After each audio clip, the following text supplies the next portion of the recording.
आज मैं आप लोगों के लिए एक फिर से छोटी सी कहानी लेके आया हूँ, जिसमें भगवान बुद्ध के पूर्व जन्मों की कहानी है। जबकि वो बोधिसत्व का जीवन जी रहे थे, तो जब भी कोई बोधिसत्व का जीवन जी रहा होता है तो वो उस जीवन में किसी न किसी तरह की पारमी को पूर्ण कर रहा होता है। तो भगवान गौतम बुद्ध एक जीवन में अपनी शांति की पारमी को पूरा कर रहे थे।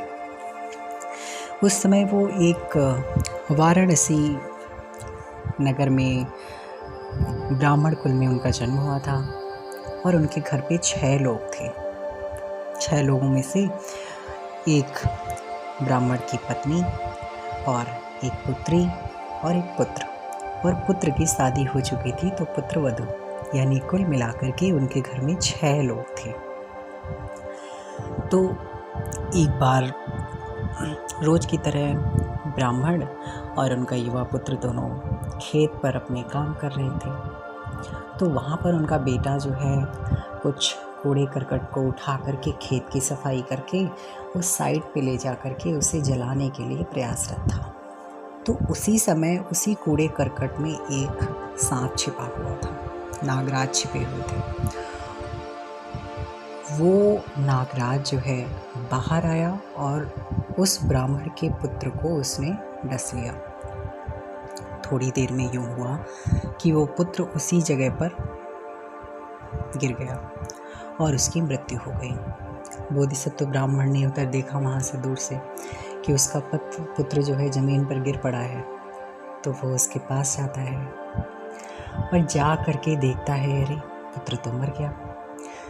तो कुछ नहीं, बड़े प्यार से पुत्र को उठाता है, एक पेड़ के नीचे जा कर के रख देता है और उसे एक कपड़े से ढक देता है और पुनः अपने काम में लग जाता है। देखिए, पिता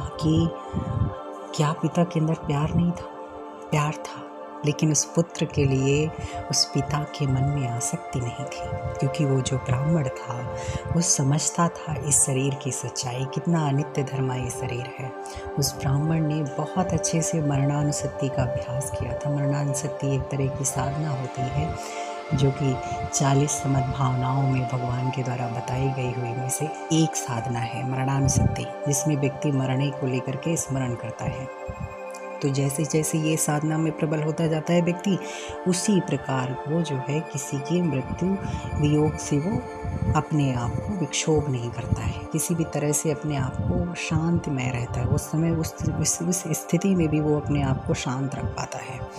तो वो ब्राह्मण बहुत अच्छे से मरणानुसक्ति साधना में प्रबल था, परिपुष्ट था। तो वो अपने बेटे को पेड़ के नीचे लिटा करके और पुनः काम में लग जाता है। कुछ देर बाद देखता है कि एक जो दूसरा ब्राह्मण खेत में काम कर रहा था वो नगर की तरफ जाने लगा।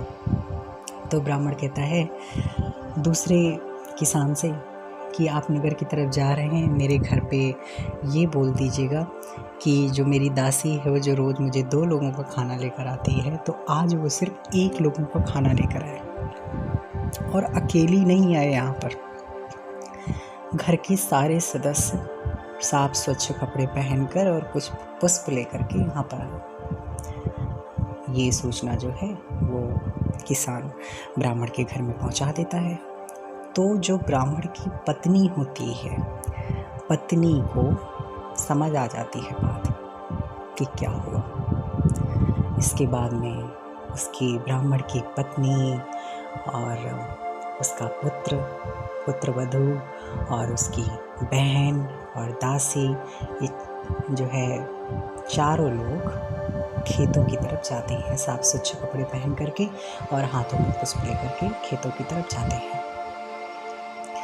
वहाँ जा कर के जब सारी स्थिति समझते हैं तो देखते हैं कि जिस बात का उन्हें शक था, संदेह था, वो बात सत्य है। पुत्र की मृत्यु हो चुकी थी, लेकिन उन 6 लोगों में, वो जो 6 लोग गए थे, उनमें से किसी ने भी किसी तरह का विलाप या क्रंदन नहीं किया। शांतिपूर्ण जा करके एक चिता सजाई सबने मिल करके, पुत्र को लिटाया और उसे पुष्प अर्पित किए और उस पर अग्नि लगा दी। दूर खेतों में काम कर रहे किसानों ने देखा कि यहाँ तो कोई चिता जलाई जा रही है, तो देखा ये क्या हो रहा है। तो वो किसान आ जाते हैं, तो वो उस ब्राह्मण से पूछते हैं कि क्या आपने किसी जानवर को जलाया है। तो किसान ब्राह्मण कहता है नहीं तो, ये तो मेरा पुत्र था। तो वो फिर से किसान बड़ा असमंजस में होता है कि इसने अपने पुत्र को जलाया और ये लोग बड़े शांत हैं, ऐसा कैसे हो सकता है। तो वो फिर से प्रश्न करता है उस ब्राह्मण से कि क्या आपके बेटे और आपके रिश्ते ठीक नहीं थे। तो कहता नहीं, मेरा पितृ तो मेरे लिए बड़ा प्रिय था, मेरा इकलौता पुत्र था, मेरे लिए बड़ा पुत्र प्रिय था।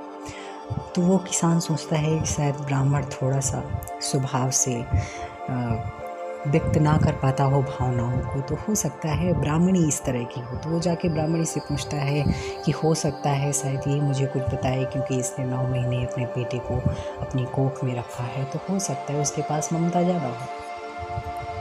यही उत्तर पुनः जा कर के वो ब्राह्मणी से करता है। तो ब्राह्मणी कहती है, वो भी कहती है कि देखिए जो भी आया है वो तो अनित्य था, हर व्यक्ति को जाना ही है, कोई कल जाता है, कोई आज जाता है। वो भी मरणानुसक्ति साधना में बड़ी परिपुष्ट थी, और वो सारे के सारे लोग जो उसके घर के लोग थे, सारे के सारे साधना में परिपुष्ट थे, सारे के सारे लोग शांति की पारमी को परिपुष्ट कर लेते। हमारी शांति की पारमी कब बढ़ती है, कैसे बढ़ती है। कोई भी विषम परिस्थिति हमारे सामने आती है जीवन में, और उस विषम परिस्थिति में हम अपने आप को शांतिमय तरीके से सम स्थिति में रखते हैं, अपने मन को विचलित नहीं होने देते, सम में रखते हैं, शांतिमय रखते हैं, तब हमारी शांति की पारमी बढ़ती है। तो वो जो घर के सारे सदस्य थे, सब के सब शांति की पारमी को पूरी कर रहे थे। वो ब्राह्मण भी शांति की पारमी को, तो बोधिसत्व भगवान थे तो वो भी शांति की पारमी को पूरा कर रहे थे। ये बोधिसत्व का जो जीवन होता है, ये अपने पूर्व जन्मों में जिस भी जीवन में जो भी पारमी पूरा करते हैं, ये सिर्फ खुद नहीं धर्म का जीवन जीते, खुद तो जीते ही जीते हैं, बल्कि उनके आसपास रहने वाले समस्त लोगों को धर्म के लिए प्रेरित करते हैं। सबको धर्म के लिए प्रेरित करके सबको परिपुष्ट करवाते हैं, खुद भी पूरा करते हैं पारमिताओं को, और लोगों को भी पारमिताओं को पूरा करवाते हैं या उन्हें प्रयासरत करते हैं, पूरा वातावरण धर्ममय बना देते हैं। तो ये जो बोधिसत्व का जीवन था, उस बोधिसत्व का जीवन वो शांति की पारमी को पूरा कर रहे थे। इस तरह से भगवान बुद्ध ने न जाने कितने जन्मों में कल्पों कल्पों तक अपनी पारमिताओं को पूरा किया, और आखिरी में जाकर के सम्यक संबुद्ध बन पाए। हर व्यक्ति जो भी धर्म के मार्ग पर है, वो पारमिताओं को ही तो पूरा कर रहा है। किसी ने 1 कदम बढ़ाया है, किसी ने 2 कदम बढ़ाया है, किसी ने कुछ और कदम बढ़ाए हैं, लेकिन हर वो व्यक्ति जो भी इस मार्ग पर है, वो पारमिताओं को पूरा कर रहा है। जब ये पारमिताएं पूरी हो जाएंगी तो हर व्यक्ति निब्बाण की अवस्था को प्राप्त कर लेगा। तो हम लोगों ने एक तरह से, जैसे सांप होता है समय समय पर अपनी केचली को छोड़ देता है, उसी तरह से हम हैं। हमारा शरीर समय समय पर, हमारा जो चित्त है वो समय समय पर इस शरीर को छोड़ करके और एक नया शरीर धारण कर लेता है। हमारा जो अंतिम संस्कार है वो एक नया शरीर धारण कर लेता है, और वो जो पुराने संस्कारों का जो चित्त था वो दूसरे उसमें जाके समाहित हो जाता है। इस तरह से सांप की भांति हम हर जीवन पे अलग अलग केचली को धारण करते हैं, अलग अलग शरीर को धारण करते हैं। तो जो भी व्यक्ति इस नित्य धर्मा शरीर को जानता है, वो छोटे मोटे बाधाओं से या छोटी मोटी प्रॉब्लम से घबराता नहीं है, उनका डट कर सामना करता है।